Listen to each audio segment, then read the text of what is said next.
Lezi indaba zehora lokuqala sigwethulela zona bukhoma ekomkhulu le-SABC e-Auckland Park eGoli imbukeli nazo ezinohlonze emini nje. The paragraphs is correct, the commissioner, I can't read them aloud. They've got people's names that are attached to me. Ikhomishana kaMadlanga isinqume ukubulalela esithe bonke ubufakazi obethulwa ufakazi obizwa ngegama lika Witness G oyiphoyisa elisophikweni lwezobunhloli.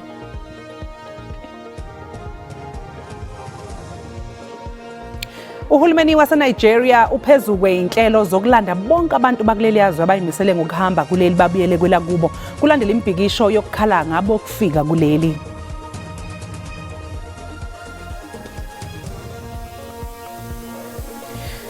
Ubuholo phezulu be-ANC buholwa umengameli weqembu Cyril Ramaphosa buhambele eGqeberha esifundazweni Eastern Cape njengengxenye yemizamo yokuvuselela amandla eqembu esifundazweni.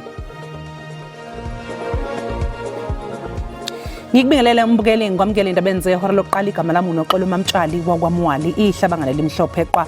Ake sibheke ukuthi namhlanje emini sikuphathele ziphi.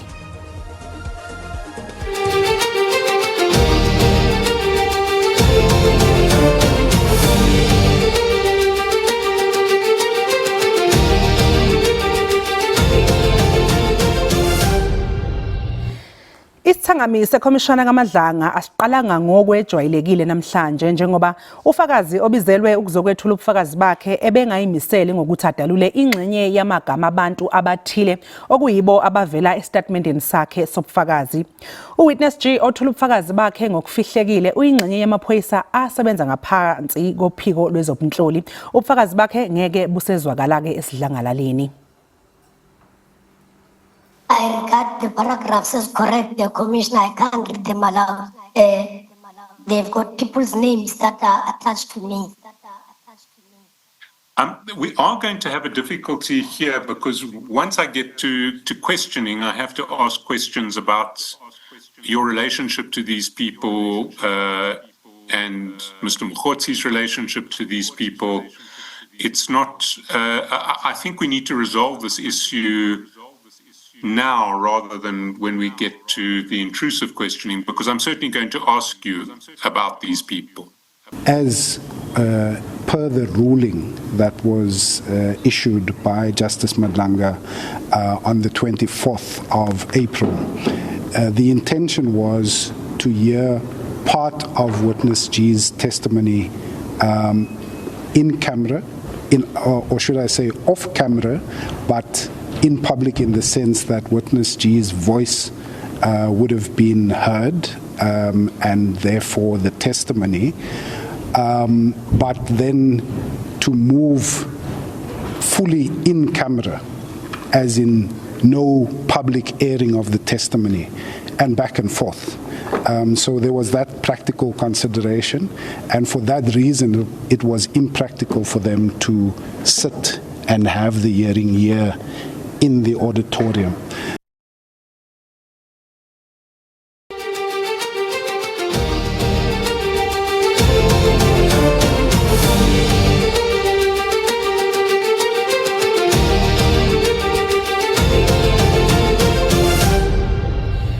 Ubuholi ophezulu be-ANC buhambele eGqeberha esifundazweni Eastern Cape njengengxenye yomzamo wokuvuselela amandla eqembu esifundazweni. Lolu hambo oluholwa ngumengameli we-ANC uCyril Ramaphosa kanye nabanye abaholi abaphezulu luzogxila ekuvuseleleni iqembu, izinselele zokuphatha kanye nokuxhumana namagatsha endawo. Ubuholi beqembu ke buqale ngokuhambela ibandla iBantu Church of Christ eNew Brighton eGqeberha. This is not a courtesy call. Pilgrimage, part of the usual pilgrimage that we pay to our religious organizations. The Bantu Christian Church has had a very special relationship with the ANC from long ago. And their relationship with the ANC is irrevocable. It is ongoing, and what you would even say is permanent. It is a relationship special kakhulu apha kuthi ANC to a point where Udada Ute Mabunga being a distance between the ANC and the Bantu Christian Church. We must always be close to one another, whether in good times or in bad times, because this is a historic relationship that has a lot of history. And the leaders of the ANC have always made it a point to bear up from time to time to pay a pilgrimage. UNjabulo Nzuza oyiphini likaNgqongqoshe wezasekhaya uveze okwenziwa umnyango wezasekhaya mayelana nabo kufika asebegcwele kulelizwe waphinde wanxusa izakhamuzi kanye nezinhlangano zomphakathi ukuba zilekelele ekutheni kuhlonzwe labo abakuleli ngokungemthetho. Law will now say you must show good cause and give the department a bit more power in order to execute deportations. Iphini likaNgqongqoshe wezasekhaya uNjabulo Nzuza uchaze kabanzi ngenyathelo abayithathayo njengomnyango odabeni labantu bakwamanye amazwe asebezinze kuleli. Nokho ezinye inhlangano zomphakathi azeneme ngendlela uhulumeni akalawula ngakhona okwenzeka kulelizwe kanti futhi ifuna kwenziwe inguquko ezovuna abantu bakuleli. The ground is saying the government is not doing enough in terms of that, and also the legislative framework needs to an overhaul change so that it can suit the needs of the people of South. In the 90s, I was detained and I was arrested and detained in Zimbabwe, Harare. I had the MK guerrilla background, military background, when I skipped the country. I was the danger to national security in Zimbabwe. Umholi we-Abahambi National Civics Movement uThabo Ngaye uthi ukhathazekile ngendlela osetshenziswa ngayo umthetho kakhulukazi ngokusebenza kuleli kwabantu abangenazi incwadi ebagunyaza ukuba babe kulo lelizwe kanye nalabo abanazi incwadi. They all say to us to say Labour Department must go and inspect that employers are following all the rules in terms of employing foreign nationals, but they don't articulate it clearly in full to say only when if they are a critical skill. Ungayi ugcizelele ukuthi elakuleli kufanele livule kakhulu amehlo emngceleni ingangeni noma ngabe ubani nje kulelizwe. Senjalo uhulumeni waseNigeria uphezulu kweinhlelo zokulanda bonke abantu bakuleli yazwe abayimisele ngokuhamba kuleli babuyele kwelakubo. Lokuza ngemva kwembhikisho eminingana ezweni lonke kulamasonto ambalwa edlule yokuzwakalisa ukungenami ngabo kufika bakuleli ngokungemthetho. Inhlangano iNigerian Citizens Association in South Africa ithi uhulumeni wakuleli yazwe uzokhipha izindiza ezolanda bonke okungabase Nigeria abahlezi kuleli abanesifiso sokubuyela ekhaya. Umengameli walenhlangano uFrank Onyekwelu uthi iningi labantu base Nigeria licasukile njengoba phela sekuvalwe amabhizinisi abo kanti njengamanje bayimisele ngokugoduka. Abantu ke bakulela baqala ukubhikishela ukuthi abokufika bahambe njengoba lokhu kwake kwenzeka ngonyaka u2008 kwenzeka ngo2015 kanjalo nango2019 kanti ke kwaholela ekutheni kushona abantu kwaphinde kwalimala nempahla. Sekuphinde kwaba khona ukubambezeleka ecaleni lokukhwabanisa elibandakanya usomabhizinisi uWilla Joseph Mudolo nabanye asolwa nabo okubalwa kubo umfundisi owashaya wachitha kuleli uShepherd Bushiri. Abamangalelwa bathi ukuqulwa kwecala kumele kulinde kuze kuphothulwe isicelo sokuthi kubukezwe isinqumo senkantolo ephakeme sangenyanga edlule uMbasa eyachitha isicelo sabamangalelwa sokuthi abashushisi bombuso ababili bashenxe kuleli icala. Ummeli wabamangalelwa ecaleni lika Joseph Mudolo uyaqhubeka nokuqhamisa ukubaluleka kokuthi kushenxe ithimba labashushisi kuleli cala. These two prosecutors made themselves exposed to the perception that they are not objective. Lokhu kulandela ukubhuntsha kwemizamo yokumisa ukushushisa leli cala nokuyisicelo esachithwa iJudge Mohammed Ismail enkantolo ephakeme ePitoli ngenyanga edlule. Ummeli wabamangalelwa uthi nakuba bekulungele ukuqulwa kwaleli cala banovalo kodwa ukuthi kuba khona kwabashushisi kungaholela ekutheni kungabi khona ubulungiswa. The reason why I'm saying there is some politics involved in this matter, which actually is tainting the proceedings of this case. In other words, proceeding the entire criminal case against accused 1 and 2, and therefore affect their right to a fair trial. Usomabhizinisi uModolo kanye nabanye asolwa nabo babhekene necala lokukhwabanisa elokweba nelokushushumbisa imali engaphezulu kwezigidi eziyikhulu zamarandi. Lamacala ahlobene nokukhwatshaniswa kwemali ebandleni eliholwa uShebet Bushiri. Abameli babamangalelwa benza izethulo enkantolo ephakeme ePitoli namhlanje sebephonsele inselelo umbuso yokuba kushenxe abashushisi kuleli cala. Accused number 1 and 2 are prepared to protect their right, even if it means it has to go as far as the Constitutional Court. Leli cala selibhekene nokubambezeleka cishe iminyaka engaphezulu kwemihlanu kusukela ekuboshweni kokuqala kwabasolwa ngomfumfu konyaka ka2020. Mbukeli sithatha iqu eyitolo siyabuya nezinye indaba ngemva kwekhefu ungayindawo.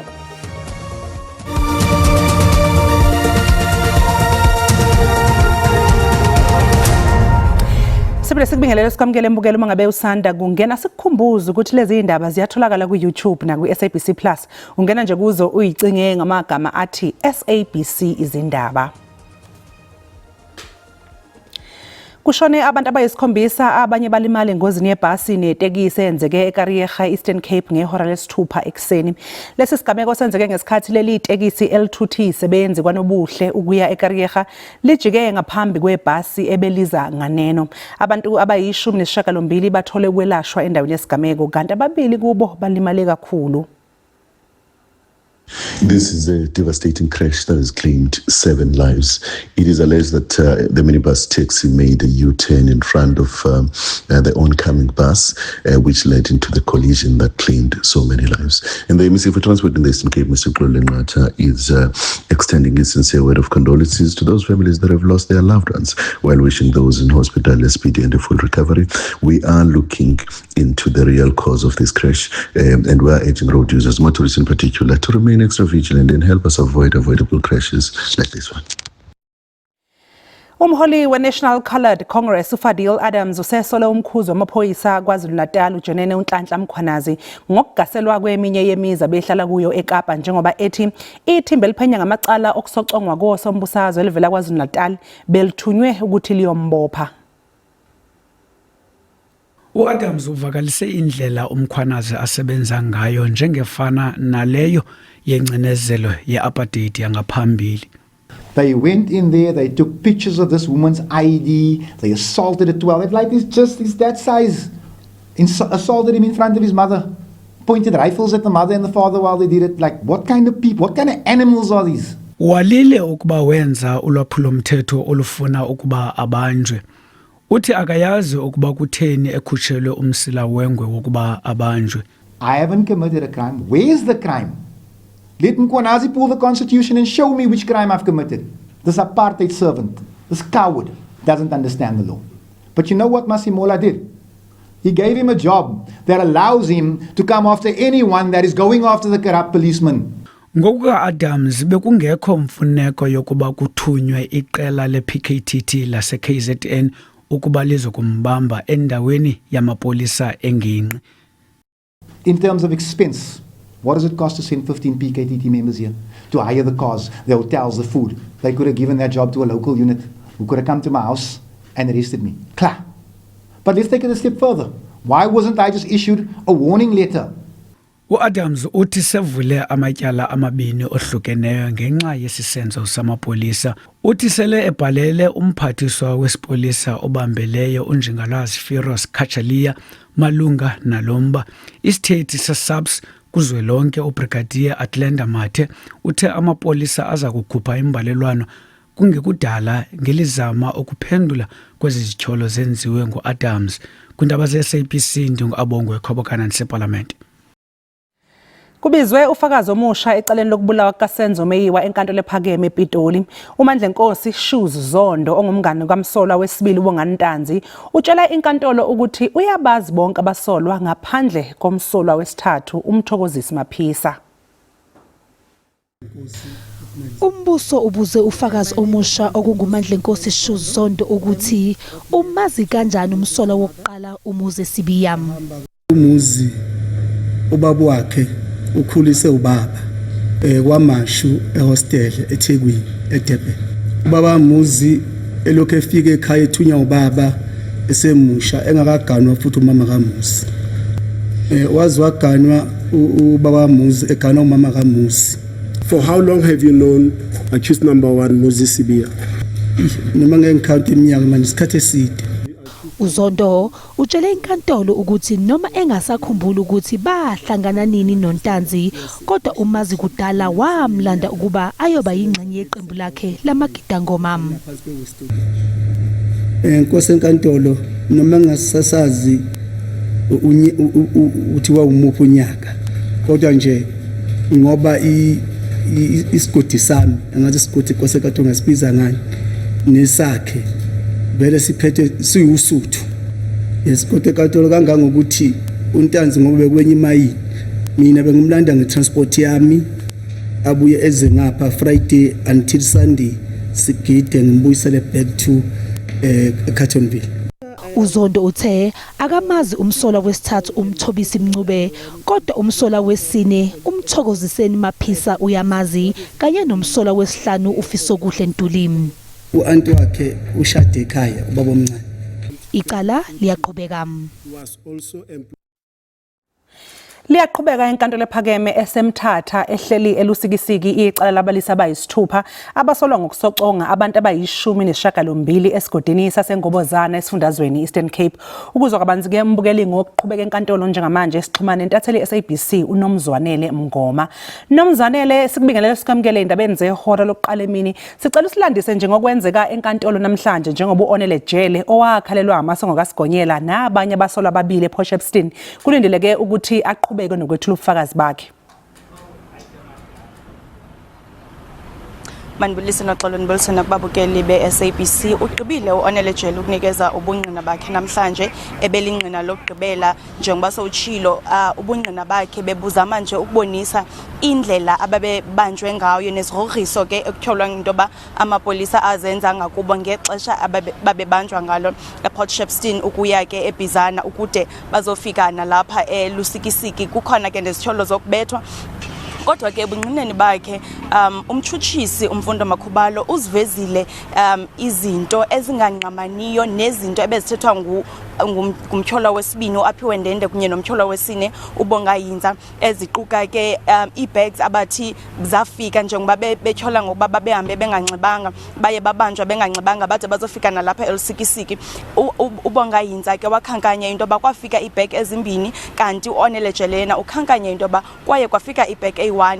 uonele uphinda wakhankanya into yokuba baye bagrogriswa ngokujula emlanjeni imntamvuma xa useya eBizana kodwa uAphiwe Ndende yena esakhe isithyolo sasisithi baye bagrogriswa ngokujulwa emzimvubu. So umfundo Makhubalo uye waziphakamisa kakhulu izinto ezingangqamaniyo, izinto ke ngoku ezishiya kukhona imibuzo ngokuba ingaba nyani na aba bantu babehamba babebanjwe bonke ngexesha elinye, ingaba yonke lento batyhola ukuba yenzeka nyani na ngoba izinto abazithethayo azingqamani. Kodwa ke kafutshane nje ngomso kulindeleke into bakube khona ingxoxo njengoba nditshilo into ba onele jele ibingqina lokugqibela. Ngomso ke kulindeleke into ba kube khona ingxoxo ke ngoku esuka emagqotheni nakubatshutshisi. Into ethi ke leyo kwalapha exesheni umhlambi ngomso okanye kwintsuku nje ezilandelayo sive ke ngoku ijudgment malunga nale trial within a trial ibiqhuba namhlanje, ibiqhuba lonke elixesha izama ukuveza into yokuba ingaba nyani na baye balivuma ityala kuba bebegrogriswa bebethwa okanye balivuma willingly na. Sibonge kakhulu umbukeli lowo bekunomzwanele Mngoma ubesibikela eselukisikisiki. Undonankulu esifundazwe iGauteng uPanyaza Lesufi uthi bazozama ukulungisa ingqalasizinda yombuso ebhidlikayo ekuruleni. NgoLwesihlanu izingane zesikole iwinile secondary eKatlehong kwaphoqa ukuthi zimashele ikhansela lendawo zifuna ukuthi kuvalwe itamkonko. Owengamele ezemfundo uLebogang Mayile uthi lenkinga ebibhekene lezi ingane angeke saba khona. Undunankulu wesifundazwe eGauteng uPanyaza Lesufu uvakashele esinye sezikole eKatlehong njengoba uzokhumbula ukuthi ngolesihlanu izingane zakulesi sikole zavuka umbhejazane zanikela ke ekhanseleni lendawo zashukula idlahlaza njengoba ke zayikhala ngokuthi kunesitamkoko esasiqhumile lana esasinuka ngendlela emangazayo kwakwenza kube nzima kulezi ingane ukuthi ke ikwazi ukuthi iqhubeke nokufunda. Lezi ingane zesikolo yizona uma ngabe sizwa kuthiwa zanikeza ke leli khansela lendawo umnqamla juqo ukuthi ke akungapheli insuku ezintathu lesitamkoko singalungile. Kanti ke namhlanje ufikile ke undunankulu wesifundazwe ephahlwe abanye abengamela iminyango ehlukene la esifundazweni okufaka phakathi ke uMamabulo okufaka phakathi ke uLebugang Mayile okuyena ke ongamele ezemfundo la esifundazweni eGauteng. Ukhulumile ke neziko labendaba esho ukuthi ke cha bazwile ukuthi kunale nkinga. Sisebenzisana nomasipala sifuna ukuyenza sure ukuthi sicazulula inkinga yesuwa ekhona eyayenza ukuthi abantwana bangakhona ukuthi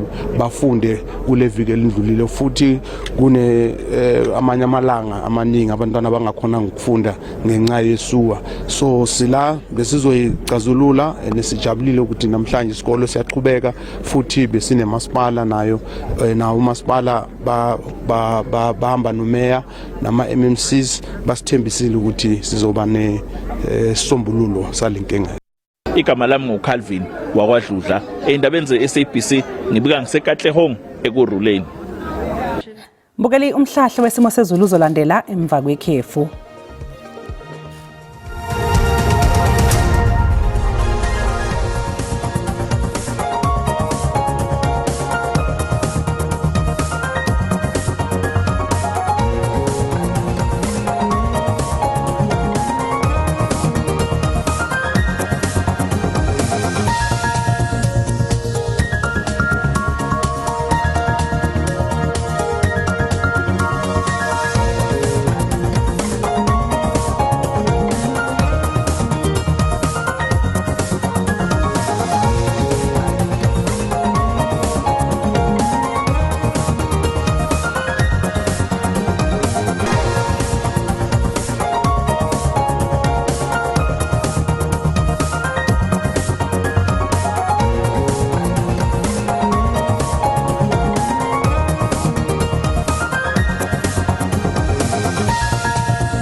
Mbukeli sizibeka lapha bese kuphathele zona emini oza kwethu bayeza neindaba ngolimi lwesindebele magamanxe ihora lesihlanu ntambama. Thina sobe sesibuya futhi nezinye indaba ngehora lesikhombisa kusihlwa okwamanje usale kahle.